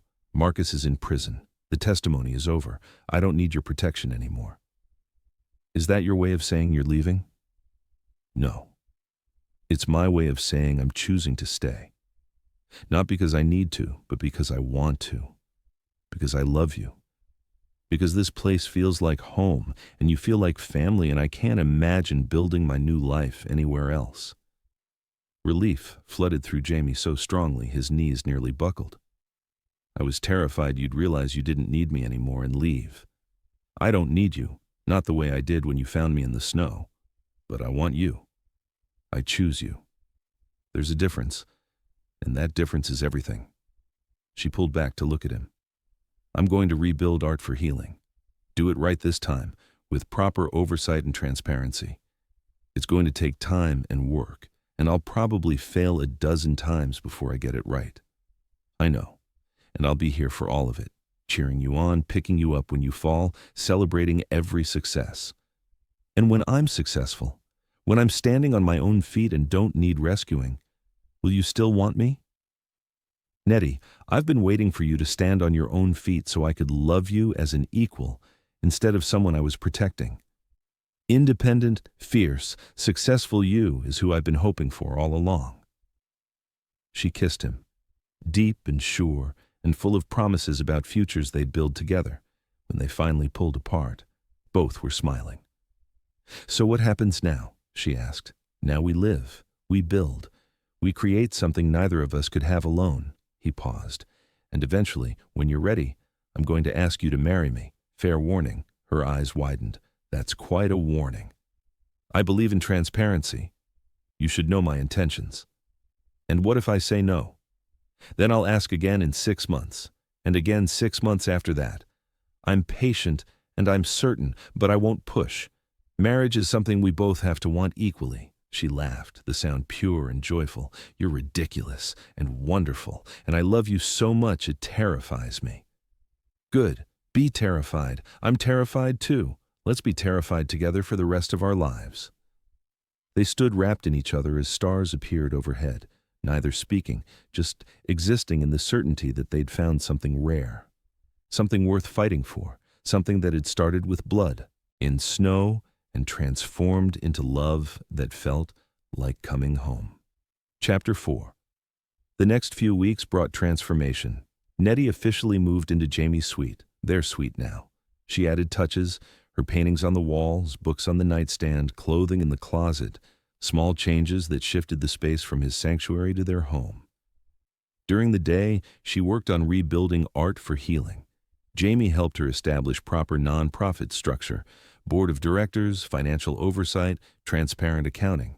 He insisted on staying involved only as an investor and advisor, never overshadowing her leadership. This was her dream, her vision. She secured office space in Denver, small but functional. She began reaching out to former clients and communities, slowly rebuilding trust Marcus had destroyed. The work was hard, often discouraging. But Nettie approached it with determination she'd lacked before. She'd faced her worst fear and survived. Rebuilding a nonprofit seemed manageable in comparison. Jamie watched her bloom with pride and love that grew daily. This was the Nettie he'd always known was there. Fierce, passionate, brilliant, capable. Not the broken woman he'd found in the snow, but the complete person she'd always been underneath. Their relationship settled into comfortable rhythm. They had their own work, their own spaces, their own dreams, but they chose to share them. Morning coffee became sacred time, 30 minutes where they just talked. Evening walks became their decompression ritual. And nights were for connection, physical and emotional, exploring depths of love that kept surprising them both. 2 months after the trial, Leslie invited them to dinner at her Denver home. The evening was surprisingly pleasant. Leslie had genuinely warmed to Nettie, recognizing in her a strength and intelligence that matched her son's. Over wine, Leslie shared stories about Jamie's father, the poet-businessman who'd taught Jamie that success and humanity weren't mutually exclusive. He would have adored you, Leslie told Nettie. He always said the best partners challenge us to be better versions of ourselves. You do that for Jamie. You've given him back something I thought Vanessa had destroyed permanently, his ability to trust. He did the same for me, Nettie replied, reminded me that accepting help isn't weakness, that being vulnerable with the right person is strength, not surrender. After dinner, Leslie pulled Jamie aside. Don't wait too long to marry her. When you know, and you clearly know. I'm letting her set the pace. She's been through so much. She's been through trauma, not infantilization. She's a grown woman who survived a violent attack and homelessness and public testimony. Stop protecting her from major life decisions and trust that she knows her own mind. The advice settled into Jamie's thoughts. His mother wasn't wrong. He had been so careful not to push that he might be overcorrecting. Nettie wasn't fragile. She was strong. And maybe she was waiting for him to take the next step. 3 months after the trial, Jamie planned something special. He told Nettie to dress for outdoor activity and meet him after breakfast. When she emerged in hiking clothes, curious and amused, he was waiting with gear. Where are we going? The place where we started. He led her through the estate to the frozen creek where he'd found her. Winter was loosening its grip, snow melting, ice retreating, first hints of spring emerging. The spot that had been a scene of near death was now beautiful in its transformation. Why here? Nettie asked, though she thought she knew. Because this is where my life changed, where I found you dying and decided in that moment that I couldn't walk away, that some things matter more than safety. He took her hands. I've been thinking about what you said, that you don't need me anymore, but you choose me anyway, that the difference is everything. Jamie, let me finish, please. He took a breath. 3 months ago, you were about to face your attacker. 2 months ago, you were a survivor rebuilding her life. A month ago, you secured your first major grant for Art for Healing. Today, you're a successful nonprofit director with a thriving organization and independence I could never give you. You earned it yourself. Where's this going? It's going to me asking you to marry me if you'll let me finish. Her breath caught. Oh. He pulled a small box from his pocket. Inside was a ring, not ostentatious, not trying to prove anything. A simple band with a single diamond, elegant and understated. Perfect. Antoinette Grant, you walked into my life bleeding and fearless, and you changed everything. You taught me that isolation isn't safety, that vulnerability isn't weakness, that love is worth every risk. You've stood on your own feet and proved you don't need saving. So I'm not asking you to marry me because you need me. I'm asking you to marry me because I need you. Because life without you would be survivable but empty. Because I want to build a future with you, support your dreams, share your victories and defeats, and love you for the rest of my life. He opened the box. Will you marry me? Tears streamed down her face. You planned this whole speech. I did. Practiced it 17 times. Am I doing okay so far? She laughed through tears. You're doing perfectly. And yes, I'll marry you. Not because you saved me, but because you saw me.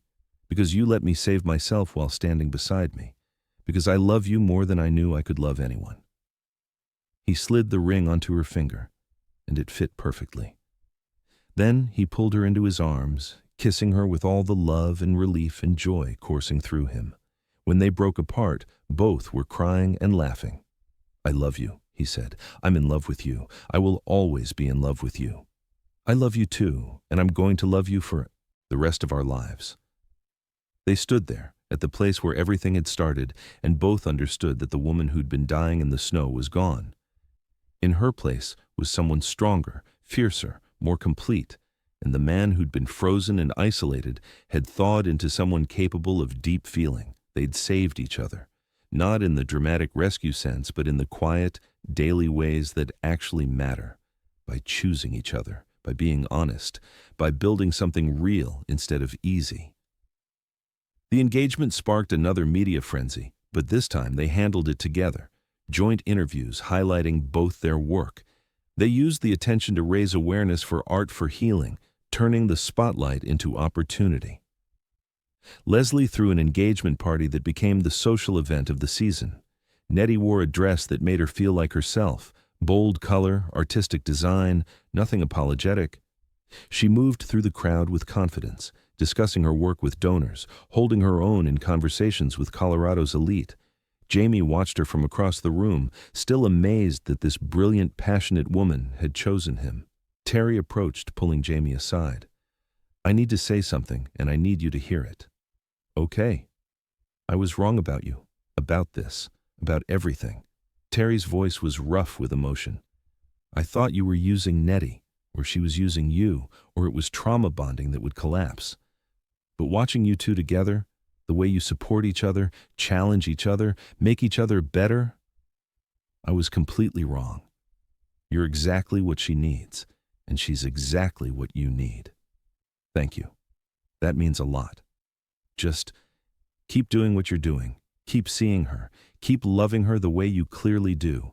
And if you ever hurt her, I will absolutely follow through on my threat to kill you. Noted. Later, Jamie found Nettie on the balcony, taking a break from the party.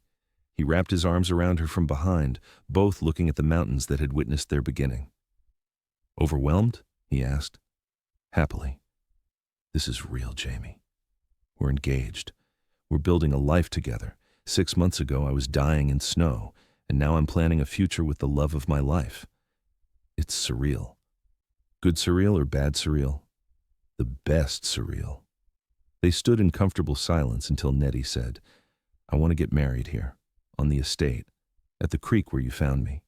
Full circle. You want to get married at the place where you were bleeding and dying? I want to get married at the place where both our lives changed, where tragedy transformed into something beautiful, where endings became beginnings. She turned in his arms. That spot isn't about death anymore. It's about rebirth, about second chances. Then we'll get married there, wherever you want, However you want.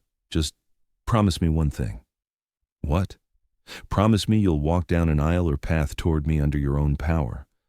Not because anyone's giving you away, because you're choosing to walk toward our future together." Fresh tears gathered in her eyes. "How do you always know exactly what I need to hear?" "Because I know you, and I love every part of who you are." The wedding planning consumed the next 3 months. Nettie insisted on keeping it relatively small. Close friends, family, key supporters of art for healing. No media circus, no society spectacle. Just the people who mattered, celebrating love that had been hard-won and was therefore precious. Leslie helped with planning, genuinely helpful rather than controlling. She and Nettie had developed an unexpected friendship built on mutual respect and love for Jamie. Patty coordinated catering. Yuki offered to officiate. Terry would walk Nettie down the path, not giving her away but supporting her choice to walk toward her future. The day before the wedding, Nettie stood in the guest room where she'd first recovered, looking at the view that had become so familiar. A knock interrupted her thoughts. "Come in," Leslie entered, carrying a box. "I have something for you, if you'll accept it." Nettie gestured for her to sit. Leslie opened the box, revealing a veil, antique lace, delicate and beautiful. This was worn by Jamie's grandmother at her wedding, then by me at mine. I wore it when I married Jamie's father, and it's the only piece of my wedding day I still treasure.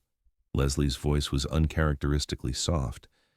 "I want you to wear it tomorrow, if you'd like. No pressure, but I'd be honored if you'd accept it." Nettie's eyes filled with tears. "Leslie, that's incredibly generous. You've given me my son back, the real Jamie, not the shell he'd become. That's worth every heirloom I own." Leslie took Nettie's hand. "I'm sorry for how I treated you at first, for doubting your intentions and your strength. You've proven me wrong in every way. You were protecting someone you love. I understand that. Yes, but I was also being a snob, assuming your lack of money meant lack of worth. I'm ashamed of that.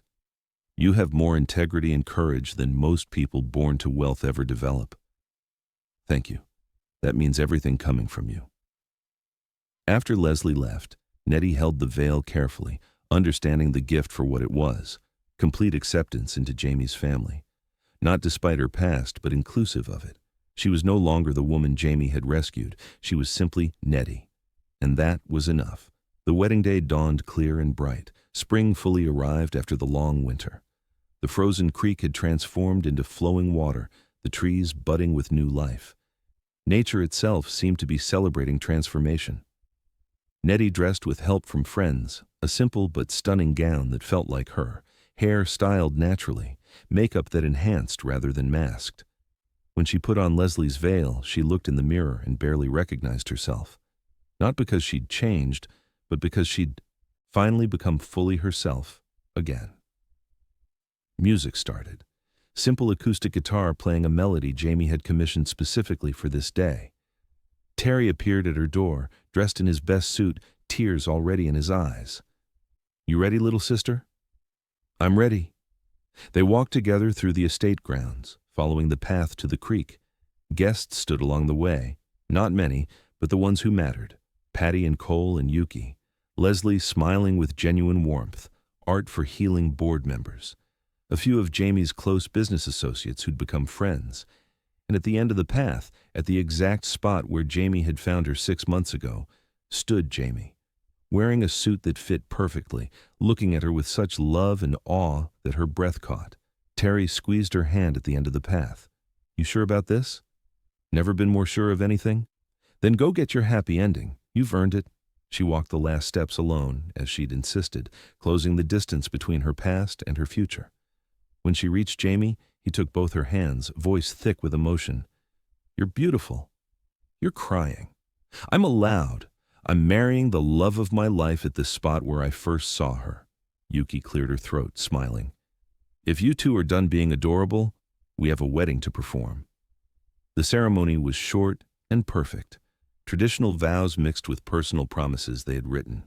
Jamie promised to support her dreams without overshadowing them, to challenge her growth without controlling it, to love her fiercely while respecting her independence. Nettie promised to trust him with her heart, even when fear whispered lies. To be honest, even when truth was hard, to build a partnership where both could be fully themselves.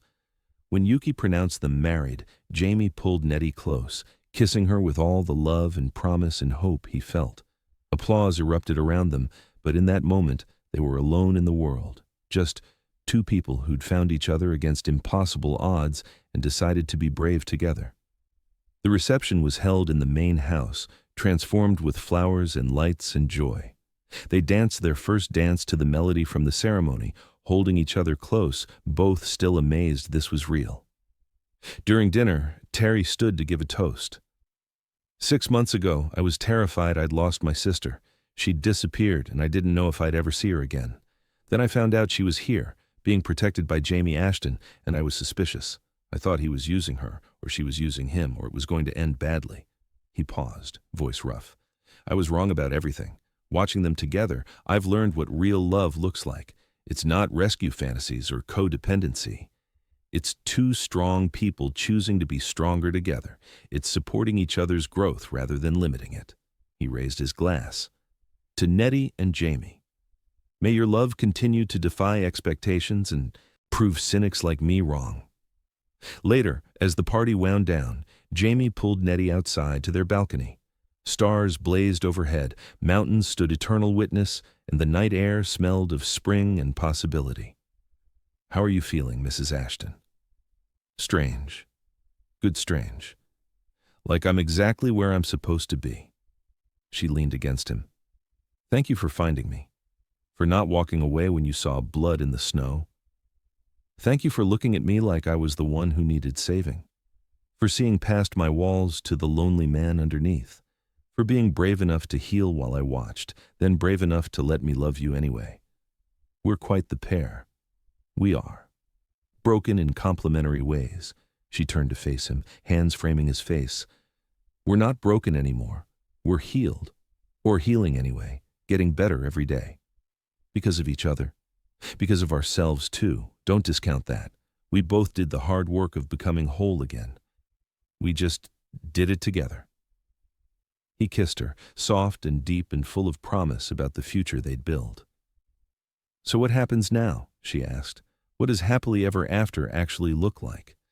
Probably messy. We'll fight sometimes, disappoint each other occasionally, face challenges neither of us expects. Life doesn't suddenly get easy just because we got married.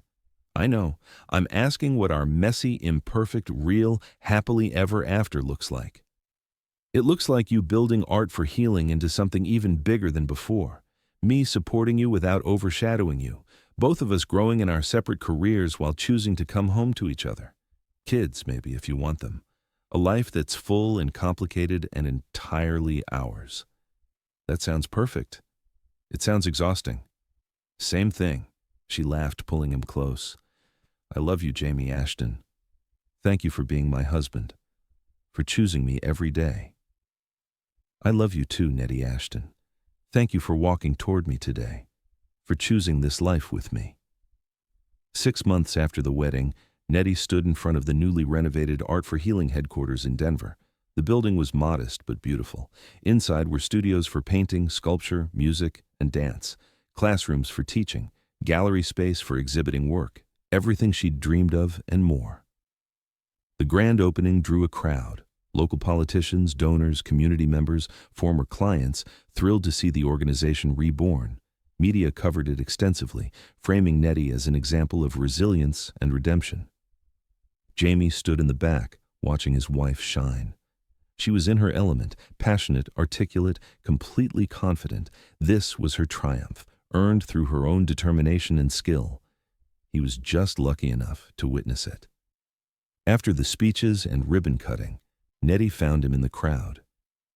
You're lurking in corners. I'm admiring my wife's success from an appropriate distance. Get up here and admire it from beside me. You're part of this too. This is yours, Nettie. Your vision, your work, your victory. You're my partner in everything. Stop hiding in the back. So he joined her at the front, and when reporters asked about his involvement, he redirected to Nettie's leadership. When donors tried to credit him, he corrected them firmly. I provided funding. Nettie provided everything else: the vision, the strategy, the relationships, the heart. This is her achievement. Later, driving home to the mountain estate that was truly home now, Nettie reached for his hand. "Thank you for staying in the background today, for letting it be about the work instead of about us or your money. That's how it should be. Your accomplishments aren't diminished by my support. They're just yours. Always were. I couldn't have done it without you, though, not just the money, but the belief. When I was too scared to try again, you reminded me I was capable. That's worth more than any check you wrote. You would have found your way eventually. I just shortened the timeline. Maybe, but I'm glad I didn't have to find it alone." They drove in comfortable silence until the estate appeared through the trees. Home, their refuge, and their foundation. The place where they'd both learned to live instead of just survive. Inside, Patty had prepared dinner, celebrating Nettie's successful opening. They ate together, just the two of them, talking about the day and planning for tomorrow. Normal couple things, beautiful in their ordinariness. That night, in their bedroom overlooking the mountains, Jamie pulled Nettie close. "I'm proud of you. So incredibly proud of what you've built.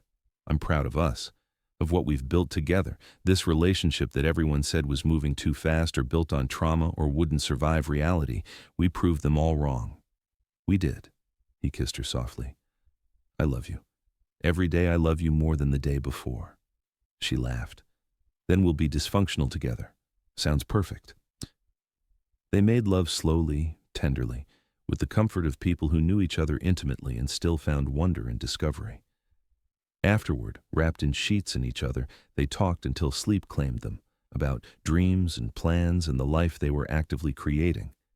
This was their happy ending. Not perfect because perfect didn't exist, but real, honest, built on foundations strong enough to weather whatever storms came.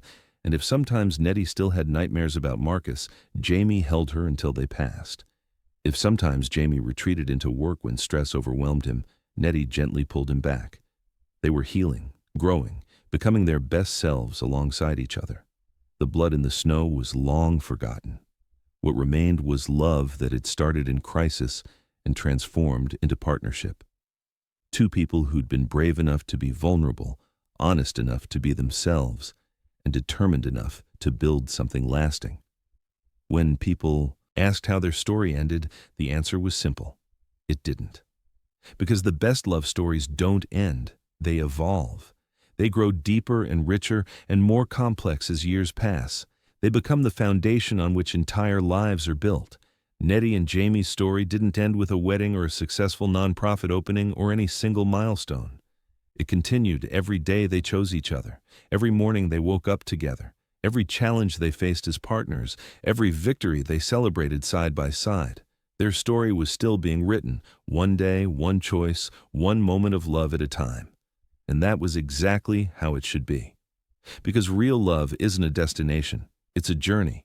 And the best journeys are the ones where you find someone brave enough to walk beside you through blood and snow and fear and hope, until you finally arrive at something that looks a lot like home. Years later, when they told the story of how they met, Nettie and Jamie would exchange a look and smile. The story was theirs, private, precious, impossible to explain to people who hadn't lived it. They'd give a simple answer. They met during a difficult time and helped each other through it. But the truth was richer. The truth was that Jamie had found Nettie bleeding in the snow and fallen in love the moment she opened her eyes. The truth was that she'd looked at him and seen someone who needed saving as much as she did. The truth was that they'd been brave enough to choose each other when neither was whole, then brave enough to keep choosing each other as they healed. The truth was that sometimes love doesn't arrive when you're ready for it. Sometimes it arrives when you're broken and bleeding and convinced you're beyond saving. And if you're very lucky, very brave, and very honest, that love becomes the catalyst for transformation. Nettie and Jamie were lucky and brave and honest, and the love they'd built from blood and snow and fearless eyes lasted not because it was easy, but because it was real. They'd found each other at their worst and chosen to build their best together.